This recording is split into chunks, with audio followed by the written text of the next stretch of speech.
Let me show you one more verse before I move on to that. आगे बढ़ने से पहले मैं आपको एक और वचन दिखाता हूँ.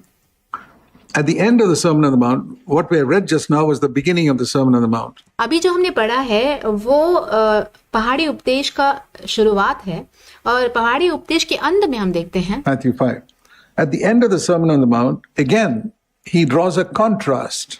अभी पहाड़ी उपदेश के अंत में हम फिर से देखते हैं कि प्रभु एक अंतर बताते हैं Between Old Covenant and New Covenant. पुरानी वाचा और नई वाचा के बीच में. In verse 24, Matthew 7, 24 to 27. मत्ती 7:24 से लेके 27 तक. And you know the story. One man built his house on sand and the other man built his house on the rock. आप इस कहानी को जानते हैं. एक मनुष्य ने अपना घर रेती के ऊपर बनाया और दूसरे मनुष्य ने अपना घर चट्टान के ऊपर बनाया. And if you read Luke's gospel, the same story, parable, यदि आप लूका के सुसमाचार में यही सिद्धांत को ये जो दृष्टांत है वहीं पे वहां पढ़ेंगे आप.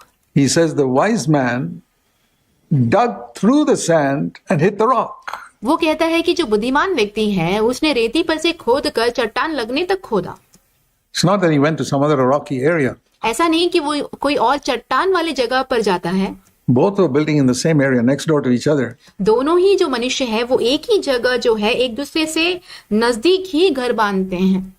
But one man just superficially built on the sand. पर एक मनुष्य जो है बाहरी रूप से सिर्फ रेती के ऊपर ही वो अपना घर बांधता है. His house collapsed. और उसका घर बिगड़ जाता है. The other guy दूसरा मनुष्य जो है went through the sand and hit rock. वो जो है उस रेती पे से खोद कर चट्टान लगने तक खोदता है. That is the end of the parable in Matthew 7, 24 to 27. And the guy तो ये हम देखते हैं मत्ती के 7वें अध्याय के 24 से लेके 27 वचन तक जहाँ पे इस दृष्टांत का अंतिम भाग बताया गया है. who went through the sand and hit the rock, his house stood. और जो व्यक्ति जिसने उस रेती के अंदर से खोद कर चट्टान लगने तक खोदा था और अपना घर बनाया था उसका घर स्थिरताई से रहता है. And the man who built on sand, his house collapsed. Now what's the message in that? जिस व्यक्ति ने अपना घर उस रेती के ऊपर बांधा था वो बिगड़ जाता है. तो इस दृष्टांत का संदेश क्या है? The man who built his house on sand is the one who's got a superficial life. जो व्यक्ति ने अपना घर उस रेती के ऊपर बांधा था उसके पास एक बाहरी रूप का ऐसे ही जीवन है. That means externally he behaves nicely and acts loving and इसका मतलब यह है कि बाहरी रूप से वो अच्छे से बर्ताव करता है और प्यार से बर्ताव करने का नाटक करता है. acts humble and it's all on the outside. और बहुत ही नम्रता से नाटक करता है और ये सारी बातें सिर्फ बाहरी रूप से ही हैं. But the other person पर दूसरा व्यक्ति जो है dug deep and said, is this humility from within? वो गहराई से खोदता है और परखता है कि क्या ये नम्रता सच में मेरे अंदर से ही है Or just to show others? या तो फिर सिर्फ दूसरों को दिखाने के लिए है.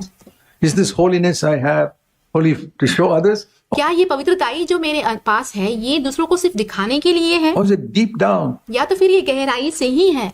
Is this purity of my life only for other people to see? क्या ये मेरी जीवन की शुद्धताई जो है वो सिर्फ दूसरे लोगों को दिखाने के लिए है सिर्फ So that I get a good reputation? ताकि मेरा अच्छा नाम हो उनके बीच में? Or is it for God to see that He approves of me? या तो फिर ये परमेश्वर को देखने के लिए है ताकि वो मुझे ग्रहण करे. That is the difference between New Covenant and Old Covenant. तो नई वाचा और पुरानी वाचा का अंतर यहीं पे है. And so the Holy Spirit, how can we practice this? तो हम इसका अभ्यास कैसे कर सकते हैं? Well, we can say, for example, हम एक उदाहरण ऐसे ले सकते हैं. a husband and wife who want to come into this New Covenant and एक पति और पत्नी जो इस नई वाचा में आना चाहते हों. say they argue with each other at home. मान लीजिए कि वो अपने घर में एक दूसरे से विवाद करते हों. It's very common. बहुत ही आम बात है ये. Almost all husbands and wives start like that. अब अधिकतर जो पति पत्नी हैं उनकी शुरुआत ऐसी ही होती है. But supposing Jesus was physically there in that house. मान लीजिए कि प्रभु यीशु मसीह व्यक्तिगत रूप से अगर उस घर में मौजूद होते. However defeated this husband and wife may be. ये पति पत्नी कितने भी हारे हुए क्यों नहीं होते. You think they'll yell at each other? क्या आपको लगता है कि वो एक दूसरे के ऊपर चिल्लाएंगे? You ask yourself, you husbands and wives. आप अपने आप से ये प्रश्न पूछें, आप पति और पत्नी हो. If Jesus were physically there, यदि प्रभु यीशु व्यक्तिगत रूप से वहां पे मौजूद होते, Would you yell at your husband and wife? क्या आप अपने पति और पत्नी पर चिल्लाते? No. नहीं करते। Would you yell at that brother? क्या आप उस भाई को चिल्लाते? And you're signing a statement in the office, आप अपने दफ्तर में एक पत्र पर हस्ताक्षर कर रहे हो and it's a false statement, और वो एक झूठा पत्र है, but you can make some money on it. If Jesus was sitting next to you watching you do that, would you do it? और आप उससे कुछ पैसा बना सकते हैं। यदि प्रभु यीशु मसीह आपके पास बैठा हुआ हो, आपको ऐसा करता हुआ देख रहा हो, तो क्या आप सच में वो करते? No. नहीं करते। There are many things which we do बहुत सारे ऐसे काम है जो हम करते हैं because we don't feel Jesus is there. क्योंकि हमें ऐसा लगता ही नहीं कि प्रभु यीशु वहां है। I'm doing it on my own. Nobody मैं अपने आप से ही कर रहा is हूँ, watching me. कोई भी मुझे नहीं देख रहा। That is the mark of a person who ये ऐसे एक व्यक्ति का चिन्ह has है got zero interest in entering into the new covenant. जिसको नई वाचा में प्रवेश करने का शून्य दिलचस्पी हो। And God tests you. फिर परमेश्वर आपको परखते हैं। When you live like that, you go before the Lord alone and have some remorse. जब आप एक ऐसा जीवन जीते हैं तो आप परमेश्वर के सामने अकेले जाकर शोक करें उस बात के लिए। Lord, I'm so sorry. I परमेश्वर, मैं बहुत ही क्षमा चाहता हूँ, behaved like that. मैंने ऐसा बर्ताव किया है। I'm so sorry I talked to my wife like that or my husband like that or मैं बहुत ही क्षमा चाहता हूँ कि मैंने अपनी पत्नी, अपनी पति से ऐसे बात की है। I'm so sorry I did that wrong thing in the office. I want to set it right. मैंने अब दफ्तर में वो गलत काम किया, उसके लिए बहुत ही क्षमा चाहता हूँ। मैं उस मामले को ठीक करना चाहता हूँ। I want to do everything recognizing you are there. But Lord, I forget. प्रभु, मैं सारे कामों को ऐसे ऐसे करना चाहता हूँ जैसे कि आप वहां पे मौजूद हो, परंतु मैं भूल जाता हूँ। How shall I do it? मैं ये कैसे करूँ? Because I want to be like that, but in the moment of temptation, I completely forget. क्योंकि मैं वैसा होना चाहता हूँ, परंतु जैसे ही प्रलोभन का क्षण आता है तो मैं सब कुछ एकदम से भूल जाता हूँ। I don't try to imagine Jesus is here. मैं इस बात को कल्पना करने की कोशिश नहीं करता हूँ कि प्रभु यीशु मसीह यहाँ पे है। There's one solution for that, इसके लिए एक सुझाव है, and only one. सिर्फ एक। You have to be filled with the Holy Spirit. आपको पवित्र आत्मा से परिपूर्ण होना होगा। So that's why the devil has brought so much confusion in Christendom इसीलिए मसीहत में शैतान ने जो है बहुत सारी गड़बड़ी लाई है concerning the doctrine of the Holy Spirit. पवित्र आत्मा के सिद्धांत के विषय में। There are people who say you got to keep on speaking in tongues, and there are churches where ऐसे लोग हैं जो कहते हैं आपको अन्य भाषा में बात करते ही रहना पड़ेगा। ऐसे कलीसिया भी है। there are people babbling away in tongues. जो कि जहाँ पे लोग जो है ऐसे ही अन्य भाषाओं में सिर्फ बोलते रहते हैं कुछ भी, Sometimes for a long, long time. कई बार तो लंबे समय तक भी बोलते रहते हैं। Well, the Bible speaks of such a church. एक ऐसे कलीसिया के बारे में बाइबल बताता है हमें। I want to show that to you. 1 Corinthians 14 मैं आपको वो दिखाना चाहता हूँ। वो है पहला कुरिन्थियों उसका अध्याय 14 and verse 23. वाक्य 23। That's a church. वो ऐसी कलीसिया है। That's a description of many Pentecostal churches today. I'm not बहुत सारे आज के पेंतिकोस्त कलीसियाओं का एक विवरण है वहाँ। against Pentecostal. There's some very godly believers there.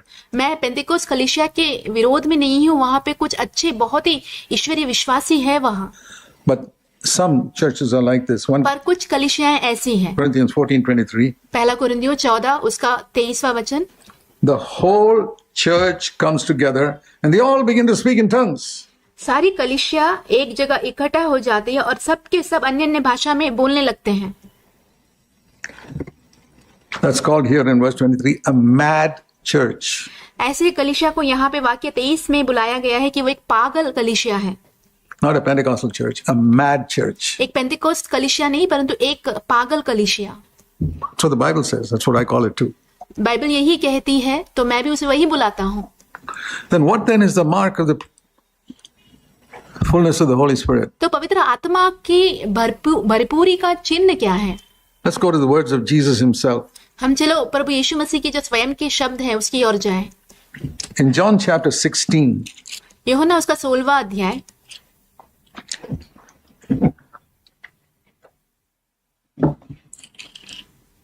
first of all, John 14. सबसे पहले यूहन्ना 14 अध्याय।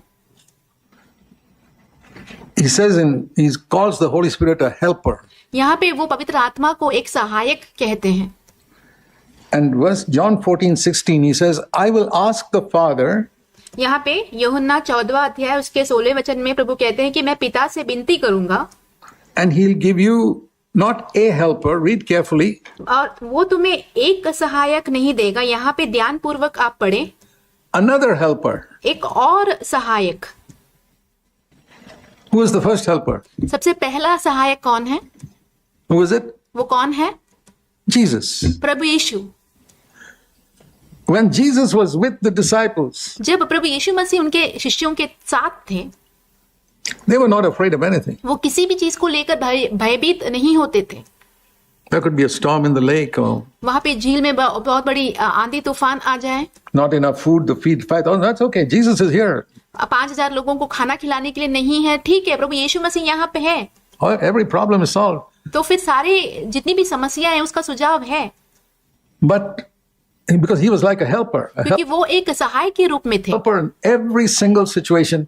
And हर एक परिस्थिति में वो एक सहायक के रूप में थे। when he says, I will send you another helper, जब वो कहते हैं कि मैं तुम्हें एक और सहायक दूंगा, that means another one just like me. जैसे कि दूसरा एक जो कि मेरे ही समान हो, And he will be with you forever. I'm going away, और वो तुम्हारे साथ सर्वदा बना रहेगा, क्योंकि मैं अब जा रहा हूँ, but he'll be with you forever. पर वो तुम्हारे साथ सर्वदा रहेगा। That's the Holy Spirit. वो है पवित्र आत्मा। And he says in verse 17, that is the spirit of truth, और यहाँ पे वाक्य 17 में वो कहते हैं कि वो सत्य की आत्मा है, whom this worldly person cannot receive because he's not interested in the godly life. जो कि एक संसारिक व्यक्ति पा नहीं सकता, क्योंकि वो परमेश्वर के ईश्वरीय जीवन में दिलचस्पी रखता ही नहीं है। A worldly person is only interested in creating a good impression एक संसारिक व्यक्ति जो है वो सिर्फ एक अच्छा अपना छवि बनाना चाहता है before people that लोगों के सामने, I'm an upright man, कि मैं एक सीधा एक व्यक्ति हूँ, I'm a good man, मैं एक अच्छा व्यक्ति हूँ, I'm a God-fearing man. मैं एक परमेश्वर का भय रखने वाला व्यक्ति हूँ। He cannot receive, even if he calls himself a Christian, he cannot receive the Holy Spirit भले ही वो अपने आप को एक मसीही कहलाता हो, परंतु वो पवित्र आत्मा की सामत को नहीं पा सकता, because he's only interested in impressing people. क्योंकि वो सिर्फ लोगों पर अपना प्रभाव डालना चाहता है। Now, I want to say to every one of you sitting here, मैं यहाँ पे आप जितने भी बैठे हैं, आप सभी से कहना चाहता हूँ, my dear brothers and sisters, मेरे प्रिय भाइयों बहनों, if your Christianity is only to impress other people in this church, यदि आपकी जो मसीहत है यहाँ पे जो कलीसिया में जो दूसरे लोग हैं उन पर सिर्फ प्रभाव डालना ही है, that you're a God-fearing man कि आप एक परमेश्वर का भय रखने वाले मनुष्य हैं, or a God-fearing woman, या तो फिर एक परमेश्वर का भय रखने वाली स्त्री हैं, and you are very careful when you're in the presence of people, but जब लोगों के सामने आप होते हैं तो बहुत ही सतर्क होते हैं, careless when people in the church are not around you. और जब कलीसिया के लोग आपके आसपास नहीं होते हैं तब आप बेफिक्री से रहते हैं, You come in that category. तो आप उस कैटेगरी में आते हैं। The world cannot receive the Holy Spirit संसार जो है पवित्र आत्मा को नहीं पा सकता है, because you're not interested. क्योंकि आप दिलचस्पी रखते ही नहीं हो। You're only interested in presenting a good public image. आप सिर्फ एक लोगों के बीच में एक अच्छी छवि का प्रदर्शन करने में ही दिलचस्पी रखते हो।